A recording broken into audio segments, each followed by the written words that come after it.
The heat of the afternoon sun beat down on the cracked pavement as the flashing red and blue lights painted the quiet street in a chaos of color. It wasn't supposed to happen this way. Not here, not to him. Chief Justice Raymond Ellis, a man known for his powerful voice in the courtroom, now stood on the side of the road with his hands raised, trembling, his polished shoes scuffing against the gravel. His designer suit clung to his body in the growing heat, but the sweat dripping from his forehead wasn't just from the weather. It was from fear. The two officers, standing rigid and stone-faced, barked orders at him as if he were nothing more than a common criminal. "On your knees," one of them yelled, the other gripping his holster tightly, knuckles white. Chief Justice Ellis tried to speak, to reason, to explain who he was, but the words caught in his throat. The very justice system he had spent decades upholding had turned its back on him in the blink of an eye. Nobody knew yet. Cameras hadn't arrived. Reporters hadn't swarmed. There was only silence broken by the hum of the idling police cruiser and the faint rustling of leaves in the breeze. He looked around desperately, searching for a familiar face, someone who might recognize him, someone who might step in and stop this nightmare. But there was no one. He had always believed he was untouchable, that the badge he wore in spirit and the gavel he slammed in courtrooms shielded him. Yet here he was, handcuffed, shoved into the back seat of a squad car like a forgotten soul. When he tried to protest, the officer slammed the door shut with a thud that echoed through the empty street, drowning out his voice. And the worst part? They didn't even know who he was, or maybe they didn't care. Down the street, just a few blocks away, another scene was unfolding, one that would seem small in comparison, yet would ripple through the lives of everyone involved in ways no one could predict. A crowded city bus hissed to a stop, and passengers shuffled aboard. Among them, a tired-looking pregnant woman, her hands cradling her belly, glanced around for an empty seat. There were none. People looked away, pretending not to see her, heads buried in phones, eyes out the window, all except one. At the back of the bus, a young black teen, maybe 16 or 17, caught her eye. Without a second thought, he stood up, waving her, over with a shy, respectful smile. The woman hesitated for a moment, surprised by the simple act of kindness in a world that often felt too busy, too cold. Then she made her way toward him, clutching the overhead rail for balance. She sat down, letting out a soft, exhausted sigh.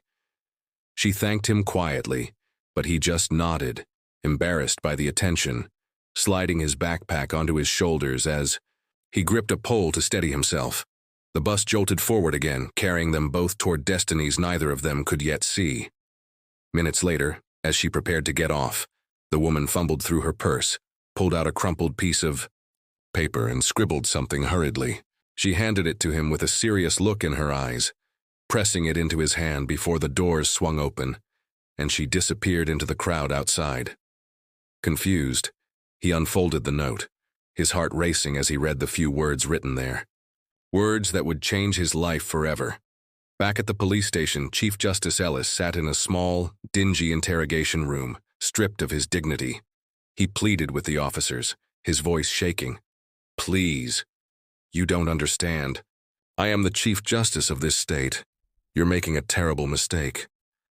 One of the officers leaned in close, his face inches from Ellis's. "Doesn't matter who you are," he sneered.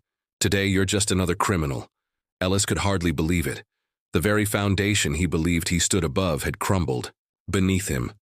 His pleas turned into desperate bargaining. His voice, once powerful enough to silence a room, now sounded weak and broken. "Please," he whispered, tears welling in his eyes. "Please. I have a family. I have a name." But it was too late. The officers turned away, their backs cold and unfeeling, leaving him alone with the consequences of a world he thought he controlled. Outside, the news was spreading fast. Word of a high-profile arrest leaked into the streets. Crowds began to gather. Reporters raced toward the police station, cameras ready, questions burning on their tongues. The officers inside had no idea who exactly they had arrested. Not yet. But when they did, The fallout would be unstoppable. And on a quiet street corner, the young teen who had given up his seat stood frozen, still staring at the note in his hand. His heart pounded as he realized what it said. And more importantly, who the woman really was. 2 acts of kindness, 2 acts of cruelty. 2 moments seemingly disconnected, now racing toward each other like trains on the same track. And when they collided, nothing would ever be the same again. The boy's hands trembled as he folded the note and stuffed it quickly into his pocket, his mind racing with 100 questions. Who was she? Why did she look so serious when she gave it to him? He could still feel the weight of her gaze, heavy with something more than just gratitude. His stop was coming up, but he barely noticed. The neighborhoods flashing by the windows. It was like time slowed down, trapping him in the space between what he knew and what was about to unfold. Meanwhile, back at the station, a nervous buzz filled the air. Officers whispered among themselves, shooting glances toward the holding room where Chief Justice Ellis sat, head bowed, face buried in his hands. It didn't take long for someone to run a search, and when his name popped up on the screen, the room went dead silent. For a long, tense moment, no one moved. The realization hit them like a punch to the gut. They hadn't just arrested any man. They had arrested the highest judge in the entire state. Panic started to seep into the building. Radios crackled urgently, phones rang off the hook. The chief of police, a large man with a deep voice and a reputation for being ruthless, stormed into the room, his face red with rage. "Who authorized this arrest?" he barked, slamming a folder down on a desk. No one answered. The 2 officers who had cuffed Ellis looked at each other, their earlier bravado crumbling under the weight of what they had done. Ellis sat quietly, listening. Every shout, every frantic step outside the room echoed in his ears. In another life, he might have smiled, watching the panic unfold. But today, there was no satisfaction, only a hollow ache in his chest. He had spent years believing his title protected him, believing the law bent in favor of those who sat higher than others. Now, stripped of all that, he saw it clearly. The fear, the helplessness, the isolation. It wasn't supposed to happen to him. It was supposed to happen to other people. People he had judged without second thought from his bench. The teen finally stepped off the bus, pulling his hoodie tighter around himself as he made his way down the street.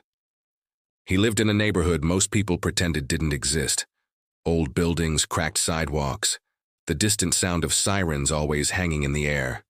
But today, none of that mattered. Only the note. He ducked into a corner store and bought a bottle of water, trying to calm his nerves. Sitting on the curb outside, he unfolded the paper again, reading it over and over. There were only a few lines, simple, direct, but powerful enough to make his whole body go cold. "You have no idea how important your kindness is. Please call this number. It's urgent. I can help you." At the bottom, a name was scribbled hastily.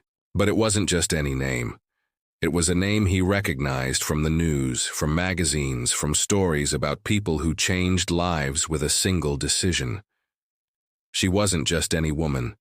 She was someone who had the power to open doors that were always slammed shut for people like him.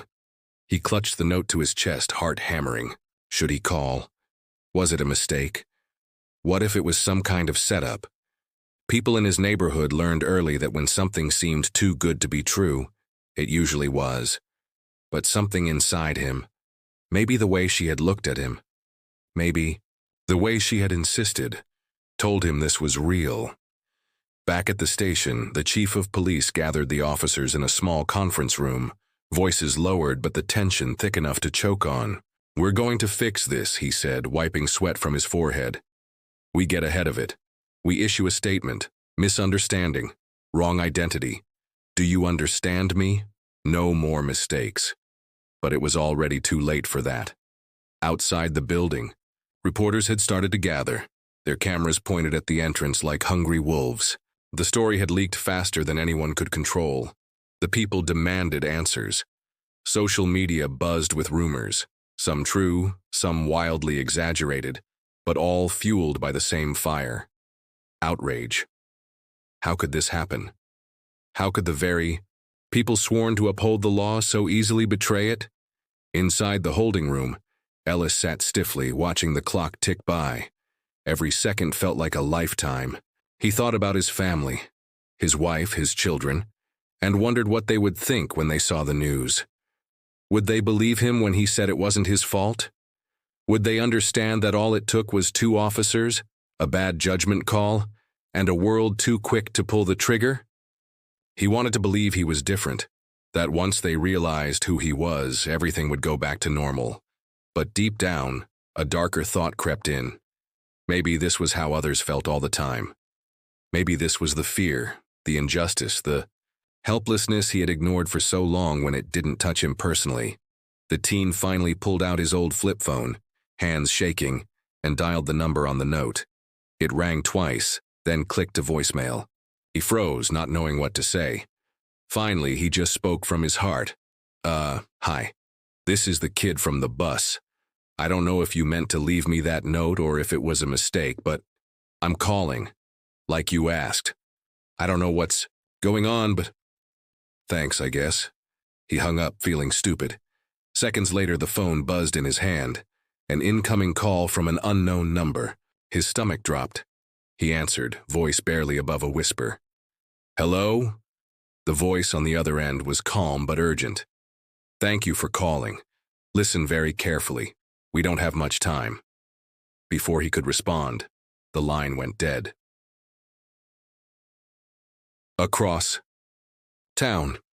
Inside the police station, the chief of police leaned against his desk, head in his hands, trying to figure out how to spin this disaster into something salvageable. Ellis was too important to just sweep under the rug, but admitting fault would bring down a storm nobody was ready for. His mind raced with possibilities, none of them good. Outside the station, the crowd grew. Protesters began to arrive, holding signs, chanting for justice. Some called for the officers to be fired. Others demanded bigger changes. Their voices grew louder, stronger, shaking the very walls that once seemed so untouchable.